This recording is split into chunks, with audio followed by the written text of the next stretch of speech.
Have you ever wondered what would happen if Tanjiro and Nezuko never met Giyu? What if Nezuko never awakened her demon blood art? And what if the Hashiras killed Nezuko instead of keeping her alive? These are some interesting questions that could completely change the course of the Demon Slayer storyline. Let's imagine a situation where Tanjiro and Nezuko never met Giyu, the water Hashira. If this happened, they wouldn't have any idea that there were people who fought against demons. Tanjiro would have no direction and wouldn't have met Urokodaki, who trained him in the ways of the Demon Slayer. This would make his quest to find the cure for Nezuko much more perilous, and he would feel hopeless since he wouldn't know where to go. In addition, if Tanjiro and Nezuko never met Giyu, Tanjiro wouldn't have joined the Demon Slayer Corps and wouldn't have received his 𝗪𝗕𝗰 sword, a powerful weapon that only Demon Slayers possess. Without this sword, Tanjiro's journey would be even more dangerous and challenging. Furthermore, Tanjiro wouldn't have met his fellow companions Zenitsu and Inosuke earlier in his adventure. The two go on a journey, and as time passes, Tanjiro becomes increasingly proficient at dodging attacks, using his sharp senses and fast thinking to outmaneuver his adversaries.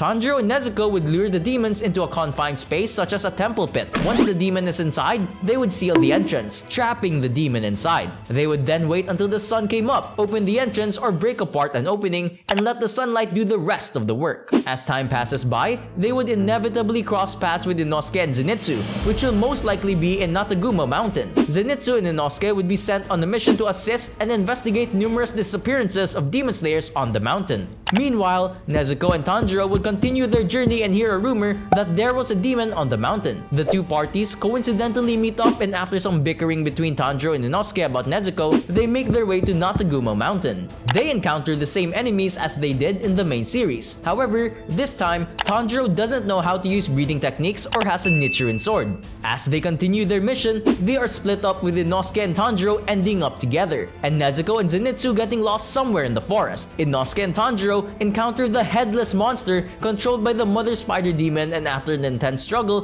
they manage to defeat both the monster and demon, while Tanjiro picks up a 𝗪𝗕𝗰 sword from a dead demon slayer. As Tanjiro and Inosuke continue their journey through the forest, they come across another powerful demon, the father spider demon. Despite his injuries from the previous battle, Inosuke insists on fighting the demon. However, Inosuke's injuries catch up with him, and he eventually falls into the hands of the demon. Tanjiro is devastated by the loss of his newfound friend and ally, but he knows he must continue on his journey to find a cure for his sister, no matter how difficult it may be. At the moment, Tanjiro is in a battle against 𝗪𝗰𝗵 𝗪𝗁. However, due to his lack of experience, he's losing more energy by simply swinging his 𝗪𝗕𝗰 sword without applying any breathing techniques. He tries to recall his father's Kagura dance, but unfortunately, the resulting power is weaker than the original version in the story. Nezuko arrives and also attempts to awaken and use her blood demon art, while the same events happen to Zenitsu just like in the main series. In a desperate attempt to escape from Rui's pursuit, Tanjiro once again employs the dance of the fire god to sever the strings binding Nezuko, allowing them to flee. Despite their efforts, Rui soon catches up to them, pushing them to the brink of death. As Rui is about to deal a fatal blow to Tanjiro, Giyu the water pillar suddenly arrives on the scene. Although he's surprised to see Tanjiro and Nezuko facing off against 𝗪𝗰𝗵, he quickly leaps into action, unleashing his powerful water breathing techniques against Rui, saving Tanjiro and finishing off Rui. In the meantime, the insect pillar finishes off the other demons. The two Hashiras, after an argument between Giyu's conflicted feelings and Shinobu's immense hatred for demons, decide to capture both Nezuko and Tanjiro and take them to the Hashiras' headquarters to discuss what will happen to the two. Ultimately, as Tanjiro wasn't part of the Demon Slayer Corps nor an apprentice of Urokodaki, he didn't have any leverage, and it was unanimously voted that the two siblings will be executed, ending the journey of our protagonists. If you aren't satisfied with this conclusion, then we have something even better in store for you in the next one. What if Nezuko Kamaru never awoke her blood demon art, which made all the difference on numerous occasions in the series? How would this have affected the story? First things first, the first new episodes will continue just like in the main series, with Tanjiro meeting Giyu, becoming a demon slayer, and coincidentally encountering Inosuke and Zenitsu at the Tsuzumi mansion. However, things take a sharp turn in the storyline as they enter Mount Natagumo and fight against the spider demon family. The trio enter the same location as in the main series and fight the same enemies. Tanjiro and Inosuke manage to kill the Mother Spider Demon along with her headless monster. Zenitsu defeats the Brother Spider Demon using Thunderclap and Flash, while Giyu kills the Father Demon. Now, the storyline starts to deviate when Tanjiro fights against Rui. Rui manages to ensnare Nezuko using his threads and Tanjiro charges at him. Tanjiro's memories about his father performing the Hinokami Kagura. Tanjiro's water-breathing attack bursts into flames as he manages to slowly overwhelm Rui. As Tanjiro goes for the kill, Rui's threads dash towards him. Nezuko tries to unlock her Blood Demon art but unfortunately fails. Nezuko's failure, in turn, results in Tanjiro's horrific death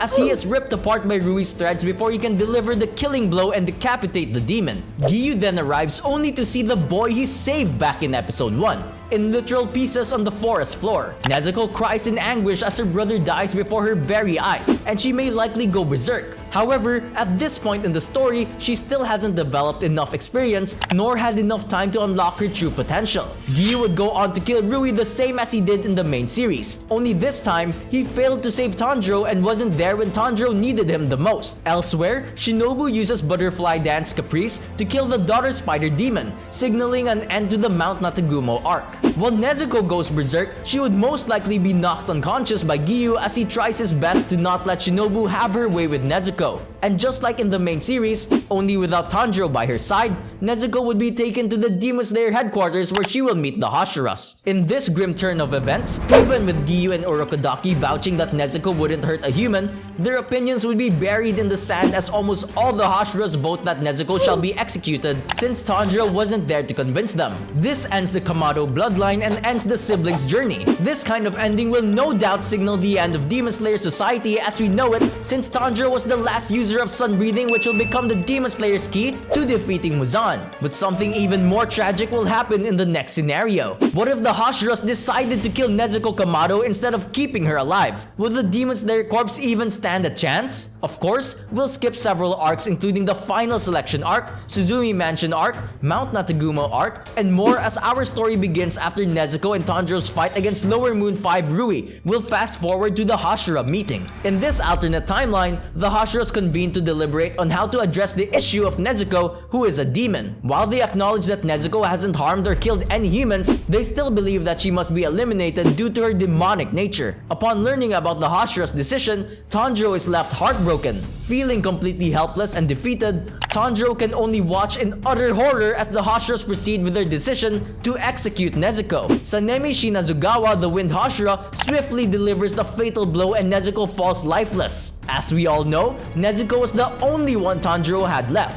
The pain and rage that courses through Tanjiro are unbearable, and he charges forward in a desperate bid to avenge his beloved sister. However, he is no match for the powerful Hashiras and is quickly overwhelmed and killed by Sanemi himself. The other Hashiras can only watch in horror as Tanjiro falls lifeless to the ground, leaving them to ponder whether their decision to execute Nezuko was the right one. The same events unfold in the main series as Enmu is given more blood by Muzan and becomes stronger than ever before while he kills the rest of the lower moons. Tanjiro and Nezuko's death would prove to be more disastrous than anyone could ever imagine. The Mugen Train arc takes a darker turn when Tanjiro and Nezuko are absent, leaving Zenitsu along with Rengoku as the only demon slayers to face the challenges ahead. The lower moon one, Enmu, uses his Blood Demon Art of Dreams to put the train passengers into a deep slumber. Rengoku, after struggling, managed to wake up Zenitsu and Inosuke and they engage in a brutal battle against Enmu to protect the passengers. Rengoku, along with Inosuke and Zenitsu, managed to take down Enmu. However, they weren't able to save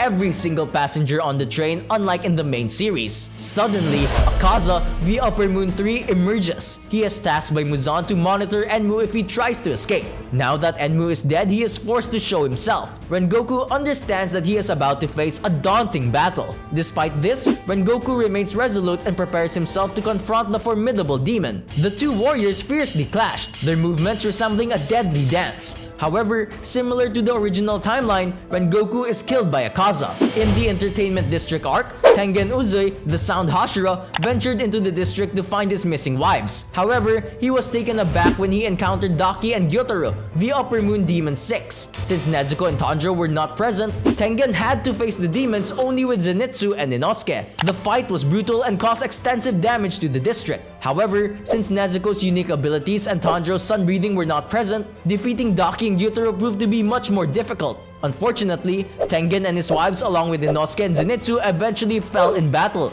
Their deaths were a significant loss to the Demon Slayer Corps. In the Swordsmith Village, highly skilled blacksmiths create some of the best blades for the Demon Slayer Corps. However, during this visit, the village was in peril as two upper moons, Hantengu and Gyoko, targeted it for an attack. During the attack on the Swordsmith Village, the Mist Hashira, Muichiro, and Genya Shinazugawa fought against the upper moons Hantengu and Gyoko, but they were no match for the demons. The Love Hashira, Mitsuri, later joined the fight and assisted in slaying the demons. However, the victory came at a great cost. Genya sacrificed his life, and both Muichiro and Mitsuri suffered severe injuries and were left in a weakened state. After the Ubuyashiki estate is attacked, Kaguya summons both the Hashiras and Demon Slayers to gather for a meeting. Sanemi rushes towards the mansion through the forest, only to witness a colossal explosion obliterating the mountainside as he arrives at the location. When the other Hashiras arrive, they band together to battle Muzan. Suddenly, enormous doors appear, and the Demon Slayers find themselves falling into the Infinity Castle. Muzan ridicules them and promises to eliminate them all. In the Infinity Castle, one by one, the upper-ranked demons appear, pushing the Hashiras and other Demon Slayers to their limits. The battle rages on, and the Hashiras fight fiercely against the respective demons. But they begin to lose ground as the demons prove to be incredibly powerful adversaries. Shinobu Kocho would die at the hands of Doma, along with Kanao, as Inosuke wasn't there to help her. Sanemi Shinazugawa, the Wind Hashira, was a formidable opponent for the demons. He fought against Kaigaku, the new Upper Moon 6, and also Daki and Gyutaro, the new Upper Moon 5. Despite his valiant efforts, he was overpowered and defeated in a short amount of time, ultimately losing his life in the fight.